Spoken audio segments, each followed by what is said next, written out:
Israel দেশের প্রথম রাজা ছিল শৌল। তিনি ঈশ্বরকে মানতেন না।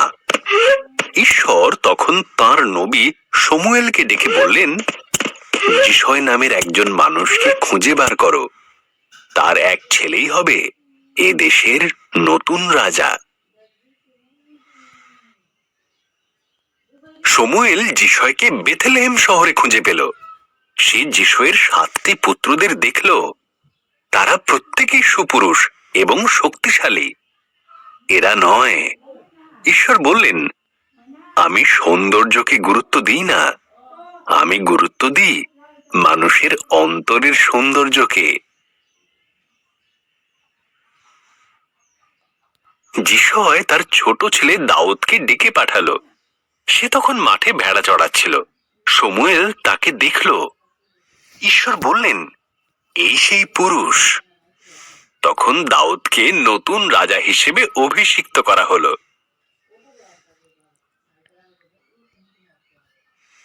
কয়েক বছর পর ইসরায়েল ফিলিস্তিনীয়দের সঙ্গে যুদ্ধে জড়িয়ে পড়ল।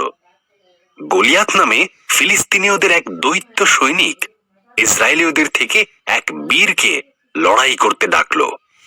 কিন্তু তাকে দেখে ইসরায়েলীয়রা ভয় পেয়ে গেল। দাউদ তার ভাইদের জন্য সেনা শিবিরে খাবার আনত। সে গলিয়াতের হুমকি শুনেও ভয় পেল না। দাউদ জিজ্ঞাসা করল, ওর সাহস হয় কি করে ঈশ্বরের সেনাবাহিনীকে হুমকি দেওয়ার? আমি ওর বিরুদ্ধে লড়াই করব। রাজা শৌল আশ্চর্য হয়ে গেলেন। তিনি দাউদকে তার নিজের যুদ্ধের পোশাক দিতে চাইলেন।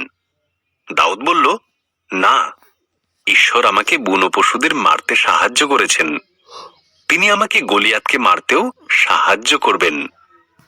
দাউদ তার সাথে 5টি পাথরের টুকরো আর একটা গুলতি রাখলো অস্ত্র হিসেবে। আমি কি কুকুর? গলিয়াত গর্জন করে উঠল, এই রোগা দুর্বল ছেলেটাকে পাঠিয়েছে আমার সাথে লড়তে।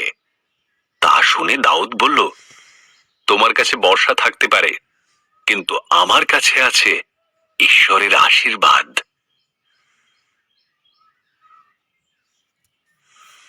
দাউদ গুলতিতে একটি পাথর ভরে ছুঁড়ে মারল।